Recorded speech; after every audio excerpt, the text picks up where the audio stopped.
드러내지 않는 것이 지키는 것이다. 깊은 물은 소리 없이 흐른다. 드러내지 않는 것이 지키는 것이요 감추는 것이 완성하는 것이니라. 정약용이 평생을 두고 가슴에 새긴 말입니다. 사람들은 흔히 말합니다. 솔직하게 드러내는 것이 용기라고, 숨기는 것은 거짓이라고, 나이가 들수록 있는 그대로 보여주어야 한다고. 하지만 정약용은 달랐습니다. 나이 들수록 더 조용해져야 한다고 했습니다. 드러낼수록 잃는 것이 많아진다고 했습니다. 정약용은 39살에 강진으로 유배를 떠났습니다. 그 이전까지 그의 모든 것은 드러나 있었습니다. 재산도, 인맥도, 집안의 사정도, 앞으로의 계획도. 조정에서 그를 둘러싼 자들은 그의 모든 것을 알고 있었습니다. 그런데 그것이 문제였습니다. 아는 자들이 그것을 무기로 삼았습니다. 드러낸 것들이 하나씩 그를 무너뜨리는 데 쓰였습니다. 재산은 탐욕의 표적이 되었고, 인맥은 적의 먹잇감이 되었고, 계획은 방해의 빌미가 되었습니다. 모든 것을 드러낸 것이 결국 그를 올가매는 올가미가 되었습니다. 유배지에 홀로 남겨지고 나서야 정약용은 깨달았습니다. 드러내지 않는 것이 지키는 것이라는 것을, 감추는 것이 거짓이 아니라 지혜라는 것을, 깊어질수록 소리가 줄어든다는 것을. 강을 생각해 보십시오. 얕은 여울은 돌 하나에도 요란하게 소리를 냅니다. 하지만 깊은 강은 소리 없이 흐릅니다. 무엇이 있는지, 얼마나 깊은지 겉으로는 알 수 없습니다. 그 고요함이 강을 지킵니다. 그 깊이가 강을 오래가게 합니다. 사람도 다르지 않습니다. 드러낼수록 얕아 보이고 감출수록 깊어 보입니다. 나이가 들수록 더욱 그러합니다. 세상은 끊임없이 드러내라 요구합니다. 잘 살고 있다는 것을, 자식이 잘 된다는 것을, 건강하다는 것을, 무언가를 베풀었다는 것을. 그 요구에 응하다 보면 어느 순간 지켜야 할 것들이 모두 밖으로 나가 있습니다. 정약용은 유배의 긴 세월 속에서 몸으로 배웠습니다. 드러낸 것이 어떻게 상처가 되는지를, 감춘 것이 어떻게 힘이 되는지를, 조용함이 어떻게 자신을 지키는지를. 오늘은 정약용이 평생을 두고 지킨 5가지 침묵에 관한 이야기입니다.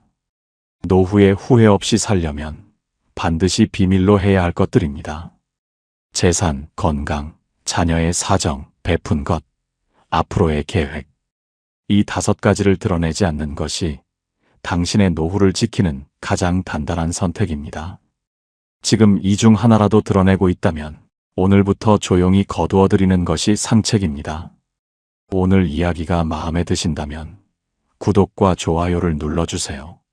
어디서 듣고 계신지 댓글로 알려주세요. 여러분이 계신 곳에 정약용의 지혜가 함께하겠습니다. 이제 첫 번째 이야기부터 시작하겠습니다. 재산을 숨겨라. 가진 것을 알리는 순간 잃기 시작한다. 재물을 드러내는 자는 재물보다 먼저 사람을 잃느니라.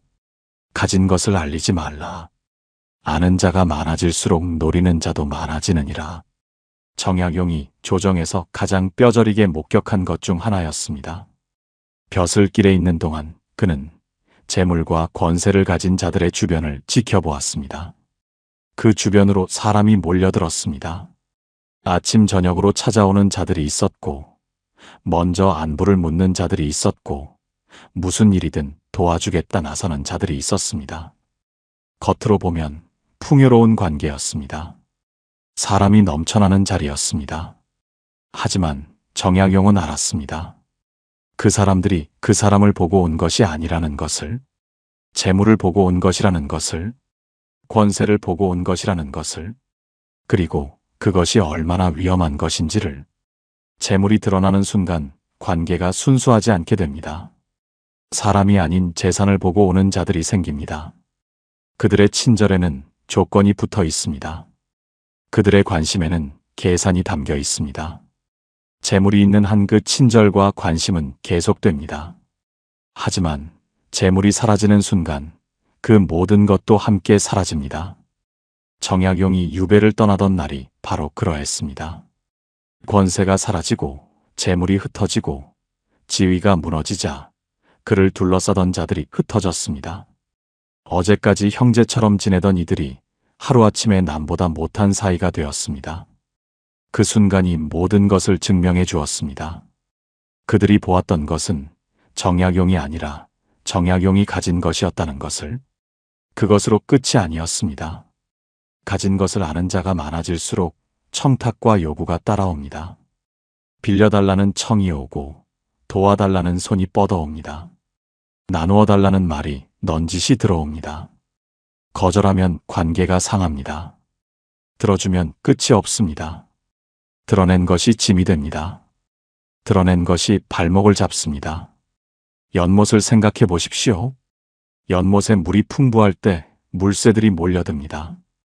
저마다 자리를 잡고 물고기를 낚습니다. 연못이 풍요롭다는 것을 알기에 오는 것입니다.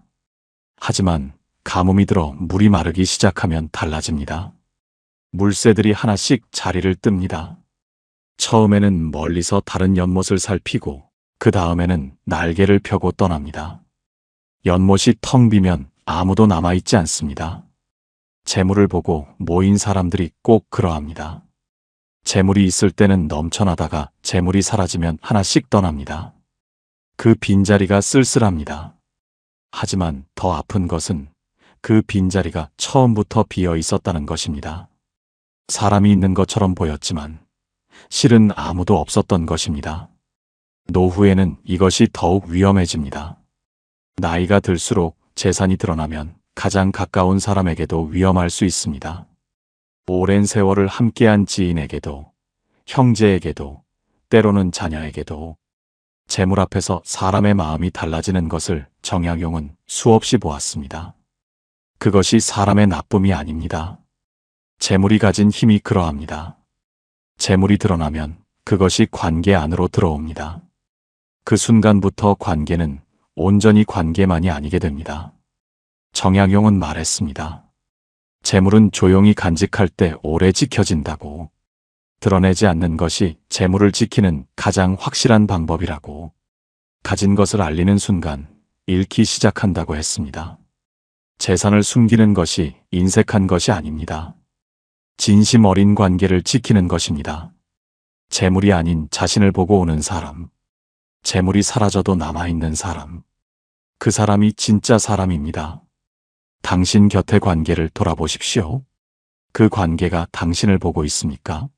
아니면 당신이 가진 것을 보고 있습니까? 정약용은 단호했습니다. 재물을 드러내는 자는 재물보다 먼저 사람을 잃는다고. 가진 것을 감추는 것이 가진 것을 지키는 것이라고. 그리고 가진 것을 지키는 것보다 더 중요한 것은 진짜 사람을 지키는 것이라고 했습니다. 건강을 숨겨라. 몸의 사정은 가려야 할 가장 깊은 속내다. 몸이 약함을 드러내는 자는 스스로 약자의 자리에 앉는 것이니라. 병은 마음속에 감추고 약은 조용히 구하라. 아픔을 알리는 것이 반드시 위로가 되지는 않느니라. 정약용이 유배 중 몸이 가장 힘들었던 시절에 깨달은 말입니다. 강진의 기후는 혹독했습니다. 바닷가의 습한 공기가 뼈속까지 파고들었습니다. 음식은 거칠었고 거처는 차가웠고 몸을 돌볼 여건이 없었습니다. 유배를 떠난 지 몇 해가 지나지 않아 정약용의 몸은 눈에 띄게 약해졌습니다. 관절이 쑤시고 기침이 잦아졌으며 눈도 점점 침침해졌습니다. 그 아픔을 처음에는 드러낸 적이 있었습니다. 가까운 이들에게 몸이 좋지 않다는 것을 알렸습니다. 위로가 돌아왔습니다. 걱정하는 말들이 왔습니다. 하지만 정약용은 그 위로 속에서 이상한 것을 느꼈습니다. 사람들의 눈빛이 달라졌습니다. 어제까지 같은 자리에서 이야기를 나누던 이들이 어느 순간 다른 눈빛으로 바라보았습니다. 안타깝다는 눈빛이었습니다. 가엾다는 눈빛이었습니다. 그 눈빛 속에 동정이 담겨 있었습니다. 그 순간 정약용은 깨달았습니다. 동정은 대등한 관계를 무너뜨린다는 것을.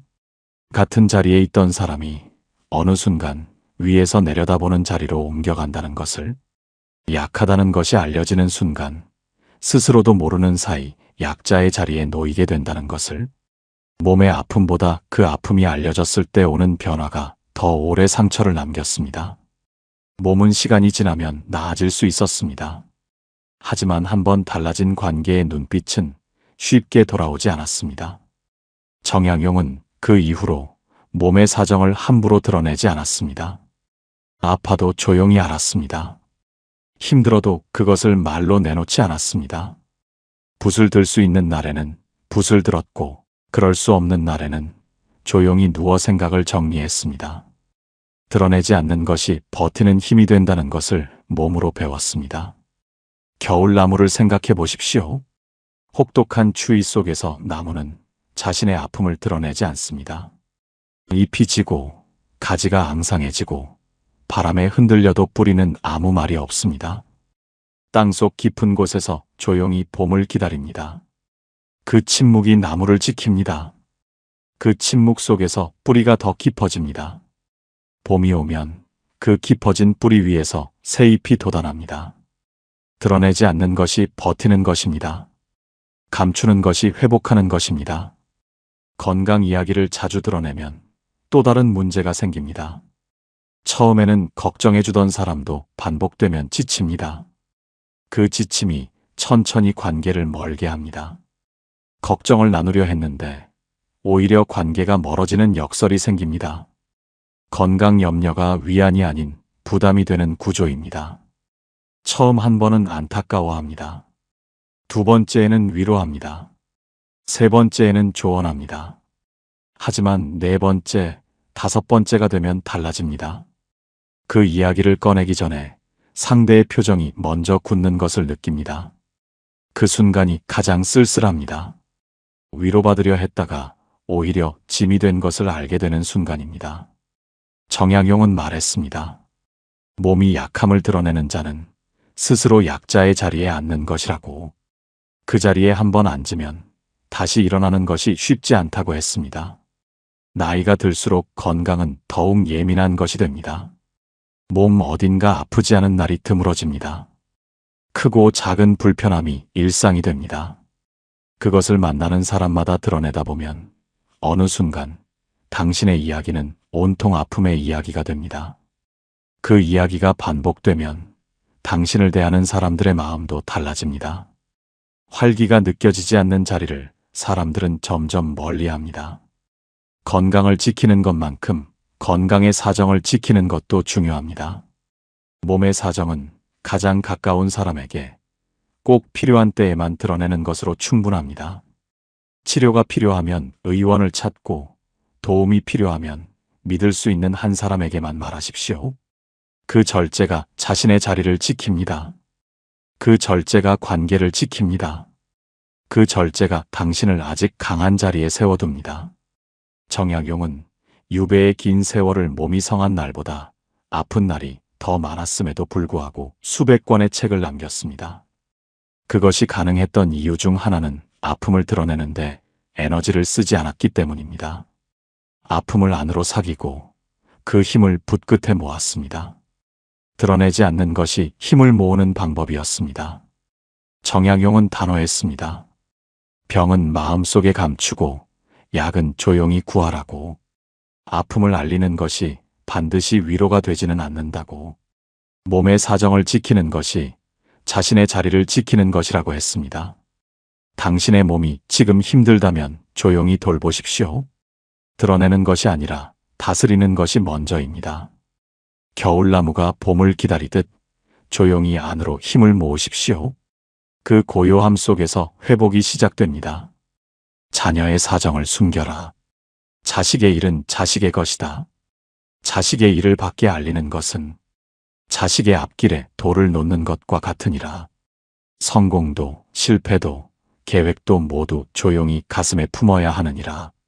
정약용이 유배 중 두 아들에게 보낸 편지에서 거듭 당부한 말입니다. 강진에서 정약용은 가족과 수백 리 떨어져 있었습니다. 아들들의 얼굴을 볼 수 없었고 그들이 어떻게 지내는지 직접 살필 수 없었습니다. 그 거리가 안타까웠습니다. 하지만 그 거리 속에서 오히려 더 분명하게 보이는 것들이 있었습니다. 자녀의 일이 밖으로 나갔을 때 어떤 일이 생기는지였습니다. 유배지에서 정양용은 주변 사람들을 통해 소식을 들었습니다. 누군가의 자식이 잘 된다는 이야기가 돌면 어떤 일이 벌어지는지 보았습니다. 처음에는 축하하는 말들이 오갔습니다. 하지만 그 안에 다른 것이 섞여 있었습니다. 은근한 시기였습니다. 드러나지 않는 불편함이었습니다. 잘 된다는 소식이 퍼질수록 그 자녀를 향한 눈빛이 달라졌습니다. 정양용은 그것을 보며 생각했습니다. 자녀의 성공을 드러내는 것이 자녀를 돕는 것이 아니라는 것을, 오히려 자녀의 앞길에 보이지 않는 걸림돌을 놓는 것일 수 있다는 것을. 성공을 드러내면 시기를 부릅니다. 시기는 조용히 자랍니다. 처음에는 작은 불편함이었던 것이 시간이 지나면서 방해로 변합니다. 그 방해가 어디서 오는지 알 수 없습니다. 하지만 그 뿌리는 드러낸 것에 있습니다. 자녀의 실패를 드러내는 것도 다르지 않습니다. 힘든 처지를 알리면 위로가 옵니다. 걱정해주는 말들이 옵니다. 하지만 그 위로 안에는 동정이 섞여 있습니다. 그 동정이 자녀에게 돌아올 때 상처가 됩니다. 부모가 밖에서 한탄한 것이 돌고 돌아 자녀의 귀에 들어옵니다. 그 순간 자녀가 느끼는 것은 위로가 아닙니다. 부모에게 짐이 되었다는 느낌입니다. 그 느낌이 관계를 흔듭니다. 정약용은 아들들에게 편지를 쓸 때마다 이 말을 빠뜨리지 않았습니다. 집안의 일은 집안에서 다루어야 한다고, 가족의 사정을 밖에 알리지 말라고, 잘 되는 것도 힘든 것도 앞으로의 계획도 조용히 가슴에 품으라고 당부했습니다. 그것이 단순한 당부가 아니었습니다. 자녀를 지키는 가장 조용한 방식이었습니다. 부모가 자녀의 이야기를 대화의 소재로 삼는 순간 자녀의 사생활이 밖으로 나갑니다. 자녀는 그것을 모릅니다. 하지만 그 이야기는 돌고 돌아 예상치 못한 곳에서 자녀에게 영향을 미칩니다. 아는 자리에서, 만나는 자리에서, 생각지도 못한 순간에 돌아옵니다. 그때 자녀는 당황합니다. 왜 그 사람이 그것을 알고 있는지 이해하지 못합니다. 그 출처가 부모라는 것을 알게 되면 더 깊이 상처받습니다. 씨앗을 생각해 보십시오. 씨앗은 땅 속에서 조용히 뿌리를 내립니다. 아무도 그 과정을 보지 못합니다. 보이지 않는 곳에서 조용히, 단단히 뿌리가 깊어집니다. 그 과정이 드러나지 않아야 합니다. 너무 일찍 흙을 헤치고 들여다보면 뿌리가 상합니다. 서리를 맞으면 싹이 죽습니다. 드러나지 않아야 자라는 것들이 있습니다. 자녀의 삶이 꼭 그러합니다. 조용히 자신의 뿌리를 내리고 있는 자녀의 시간을 지켜주어야 합니다. 그 시간이 밖에 알려지지 않아야 합니다. 드러나지 않은 채 깊어지는 것이 가장 단단한 것이 됩니다. 나이 들수록 자녀 이야기가 대화의 중심이 되기 쉽습니다. 만나는 사람마다 자녀의 이야기를 꺼냅니다. 잘 지내는지, 어디서 무슨 일을 하는지, 손자 손녀는 몇인지, 그 이야기들이 자연스럽게 오갑니다. 하지만 정양용은 경계했습니다. 그 자연스러움 속에서 자녀의 사정이 밖으로 나간다는 것을, 좋은 이야기든 어려운 이야기든 드러내는 순간 그것은 더 이상 집안의 것이 아니게 된다는 것을, 말하고 싶은 마음을 참는 것, 자랑하고 싶은 마음을 조용히 내려놓는 것, 한탄하고 싶은 마음을 가슴 안에서 다스리는 것, 그것이 자녀를 사랑하는 가장 조용한 방식입니다. 정양용은 말했습니다. 자식의 성공도 실패도 밖에 드러내지 말라고. 성공은 시기를 부르고 실패는 상처를 깊게 한다고. 자녀의 사정을 지키는 것이 자녀의 앞길을 지키는 것이라고 했습니다. 당신의 자녀는 지금 조용히 자신의 뿌리를 내리고 있습니다. 그 과정을 밖으로 드러내지 마십시오. 드러내지 않는 것이 지키는 것입니다. 말하지 않는 것이 때로는 가장 깊은 사랑입니다. 정양용은 아들들에게 마지막으로 이렇게 썼습니다. 내 일은 내 것이니라. 그것을 지키는 것도 내 몫이요. 그것을 드러내지 않는 것도 내 지혜이니라. 베푼 것을 숨겨라. 말한 은혜는 이미 은혜가 아니다. 베푼 것을 말하는 자는 베풀지 않은 것만 못하니라. 진정한 은혜는 소리 없이 흐르는 강물과 같다. 한 번 베푼 것을 10번 말하면 그것은 은혜가 아니라 상처가 되느니라. 정약용이 유배지에서 제자들을 가르치며 깊이 새긴 말입니다. 강진에서 정약용을 찾아오는 젊은이들이 있었습니다. 배움을 구하는 이들이었습니다. 정약용은 그들을 기꺼이 받아들였습니다. 그를 가르치고 그를 고쳐주고 앞으로 나아갈 방향을 잡아주었습니다. 유배 중인 처지였지만 그가 줄 수 있는 것을 아끼지 않았습니다. 하지만 정약용은 그것을 내세우지 않았습니다. 베풀었다는 것을 드러내지 않았습니다. 가르쳤다는 것을 말하지 않았습니다. 도왔다는 것을 기억하게 하지 않았습니다. 그것이 그의 방식이었습니다. 베푼 것을 말하는 순간 그것은 은혜가 아니라 빚이 됩니다. 받는 자가 고마워해야 할 의무를 느끼게 됩니다. 그 의무감이 관계를 무겁게 합니다. 자유롭게 오가던 관계에 무게가 생깁니다. 처음에는 작은 무게였습니다. 하지만 베풀 때마다 그것을 말로 드러내면 그 무게가 쌓입니다. 쌓인 무게는 상대를 짓누릅니다. 짓눌린 상대는 그 무게가 없는 곳으로 향합니다. 베풀었는데 오히려 멀어지는 역설이 생기는 것입니다. 정약용은 그 구조를 알았습니다. 베푼 것을 한 번 말하면 상대는 그것을 기억해야 한다는 부담을 느낍니다. 2번 말하면 그 부담이 불편함이 됩니다. 3번 말하면 그 불편함이 관계를 밀어냅니다. 말로 드러낸 은혜가 어떻게 관계를 변질시키는지를 정약용은 유배지에서 수없이 목격했습니다. 베풀고 나서 그것을 말하는 자들이 있었습니다. 내가 이만큼 했다는 것을, 내가 이렇게 도왔다는 것을 상대가 알아야 한다고 생각하는 자들이었습니다. 처음에는 상대가 고마워했습니다. 하지만 그 고마움은 오래가지 않았습니다. 고마움이 사라진 자리에 부담이 남았습니다. 부담이 남은 관계는 점점 어색해졌습니다. 그렇게 베풀미 관계를 망치는 것을 정약용은 지켜보았습니다. 강물을 생각해 보십시오. 강물은 흘러가면서 밭을 적십니다. 논에 물을 대고 들판을 촉촉하게 하고 목마른 것들을 살립니다. 하지만 강물은 그 공을 말하지 않습니다. 내가 이 밭을 살렸다고 하지 않습니다. 내가 이 들판을 적셨다고 하지 않습니다. 소리 없이 흘러가면서 살리고 떠납니다. 그래서 강물의 은혜가 오래 남습니다. 말하지 않았기에 오히려 더 깊이 기억됩니다.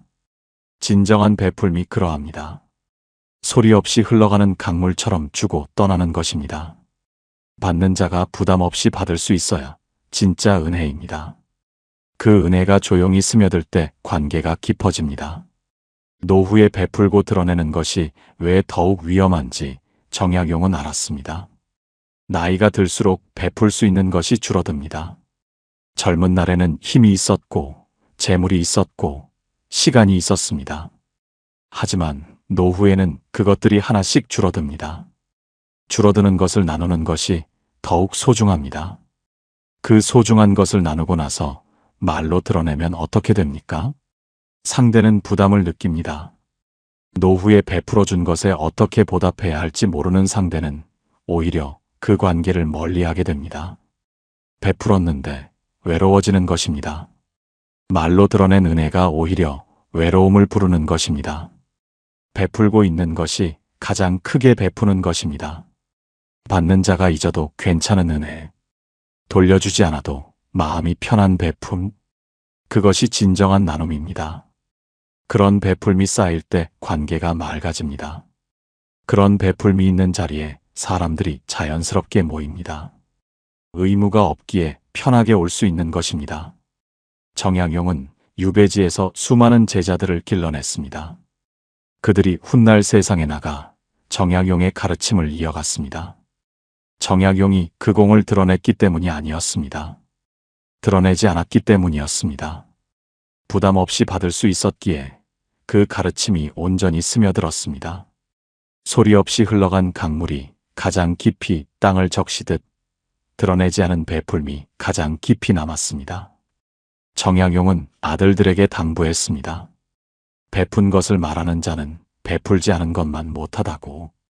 은혜는 소리 없이 흐르는 강물처럼 주고 잊어야 한다고. 베풀고 있는 자가 가장 크게 베푸는 자라고 했습니다. 당신이 누군가에게 베푼 것이 있다면 오늘부터 잊으십시오. 그 베풀물 말로 드러내지 마십시오. 조용히 흘려보내십시오. 그렇게 흘려보낸 은혜가 강물처럼 돌고 돌아 언젠가 당신에게 닿습니다. 말하지 않은 것이 오히려 더 오래, 더 깊이 남습니다. 정약용은 말했습니다. 베푼 것을 드러내지 않는 자의 삶은 조용하지만 단단하다고. 그 조용함 속에 진정한 관계가 자란다고 했습니다. 앞으로의 계획을 숨겨라. 뜻은 이루기 전에 말하지 말라. 뜻을 이루기 전에 말하는 자는 스스로 그 뜻을 흔드는 것이니라. 계획은 마음속에서 익어야 한다. 덜 익은 것을 드러내면 쉽게 상한다. 정약용이 유배초기 가슴속에 방대한 뜻을 품으며 새긴 말입니다. 강진에 도착하던 무렵 정약용은 결심했습니다. 이 긴 세월을 허비하지 않겠다고. 유배의 시간을 학문으로 채우겠다고. 세상에 쓸모있는 것들을 남기겠다고. 그 결심 속에서 계획이 세워졌습니다. 목민심서, 경세유표, 흠음신서. 조선의 정치와 법과 행정을 새롭게 정리하는 방대한 저술이었습니다. 한 사람이 한 생애에 이루기도 벅찬 일이었습니다. 더구나 유배 중인 처지였습니다. 하지만 정약용은 그 계획을 함부로 드러내지 않았습니다. 누군가에게 말하지 않았습니다. 자랑하지 않았습니다. 심지어 가까운 제자들에게도 전체 그림을 보여주지 않았습니다. 조용히 붓을 들고 하나씩 실천했습니다. 그것이 왜였는지 정약용은 알고 있었습니다. 계획을 말하면 두 가지 위험이 생깁니다. 첫 번째는 시기하는 자의 방해입니다. 유배 중인 정약용이 방대한 저술을 계획한다는 것이 알려지면 달갑지 않게 여기는 자들이 생깁니다.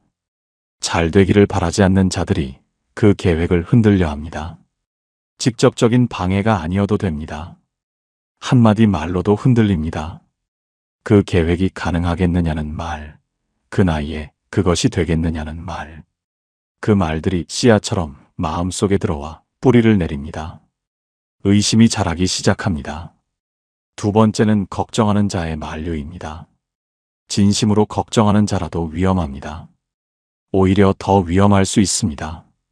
그 걱정이 진심이기에 더 깊이 마음에 닿기 때문입니다.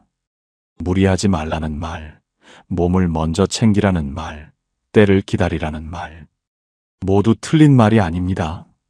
하지만 그 말들이 쌓이면 발걸음이 느려집니다. 느려진 발걸음이 멈추게 됩니다. 정약용은 그것을 알았기에 조용히 혼자 품었습니다. 말하지 않고 실천했습니다. 드러내지 않고 쌓아갔습니다.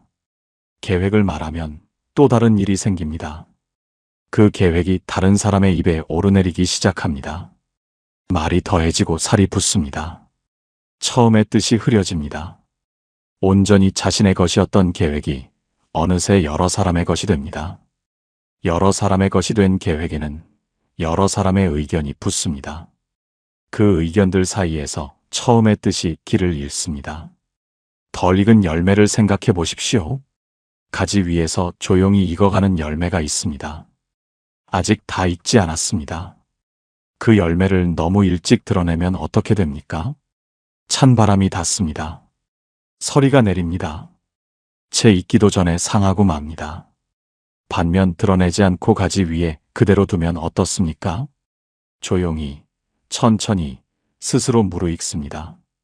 때가 되면 저절로 떨어집니다.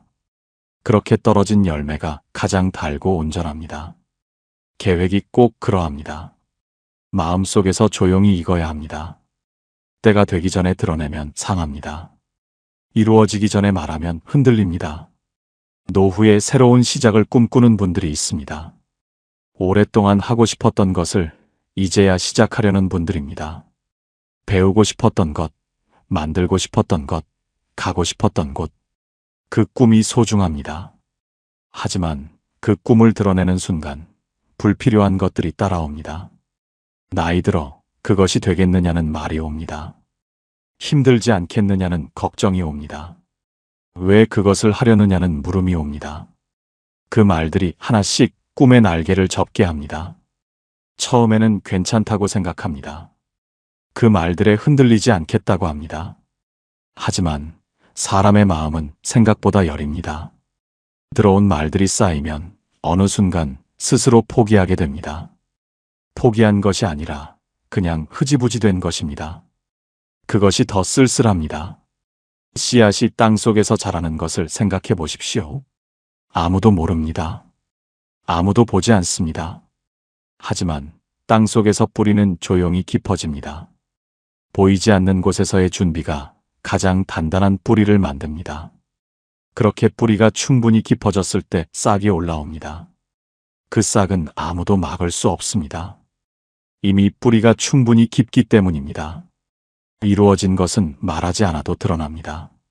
말로 먼저 드러내는 것이 아니라 결과로 드러나는 것이 가장 단단합니다. 정약용의 수백 권의 책이 바로 그 증거였습니다. 유배 중에 무엇을 하고 있는지 아무도 몰랐습니다.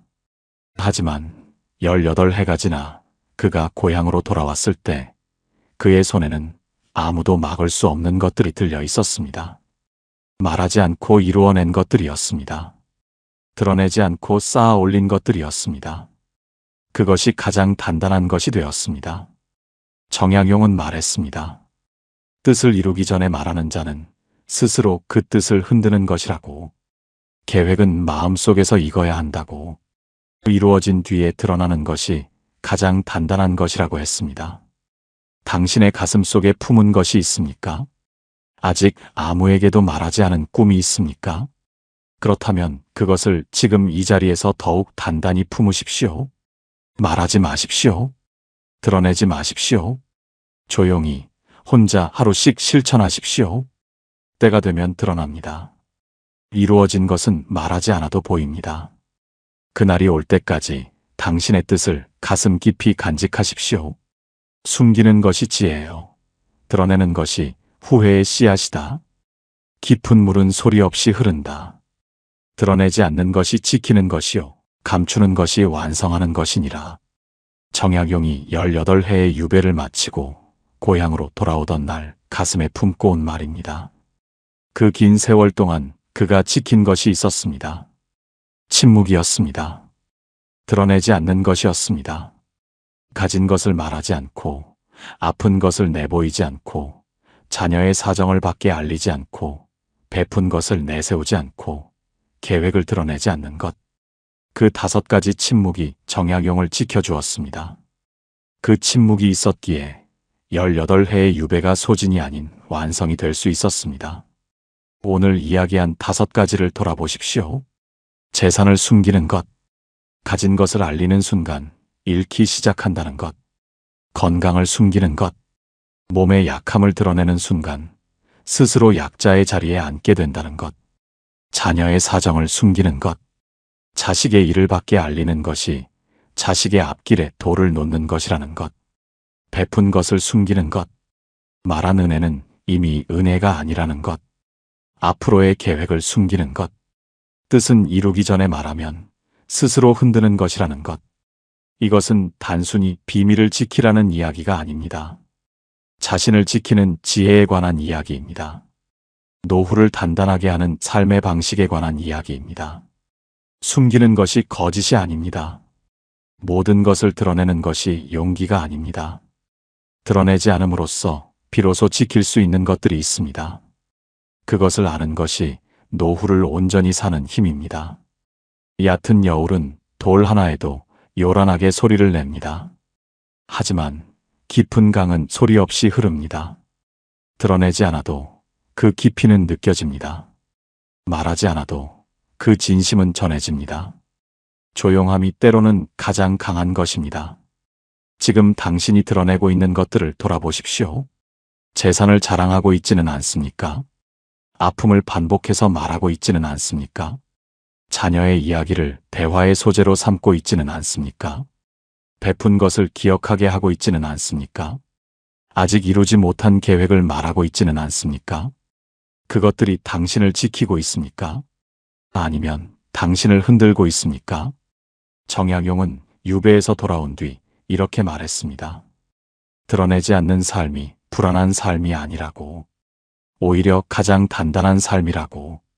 감추는 것이 약한 것이 아니라 완성하는 것이라고. 깊은 물이 소리 없이 흐르듯 깊어진 삶은 드러내지 않아도 그 무게가 느껴진다고 했습니다. 노후는 거두는 시절입니다. 봄에 씨앗을 뿌리고 여름에 가꾸고 가을에 거두는 것처럼 노후는 조용히, 단단히 자신의 것을 지키며 사는 시절입니다. 그 시절을 온전히 살기 위해 드러내지 않는 지혜가 필요합니다. 말하지 않는 용기가 필요합니다. 감추는 것이 완성하는 것임을 아는 지혜가 필요합니다. 지금이라도 늦지 않았습니다. 오늘부터 시작하십시오. 드러내고 있던 것들을 조용히 거두어 들이십시오. 그 침묵이 당신의 노후를 지킵니다. 그 침묵이 당신의 관계를 지킵니다. 그 침묵이 당신의 남은 날들을 단단하게 합니다. 정약용은 말했습니다. 사람의 깊이는 말의 많음이 아니라 말의 적음에서 드러난다고. 드러내지 않는 자가 가장 많은 것을 가진 자라고 했습니다. 오늘 이야기가 당신의 마음에 작은 울림이라도 전해졌다면 정말 감사합니다. 구독 버튼을 눌러주시고 좋아요로 마음을 나눠주세요. 알림 설정까지 해주시면 더욱 좋겠습니다. 어디서 듣고 계신지 댓글로 알려주세요.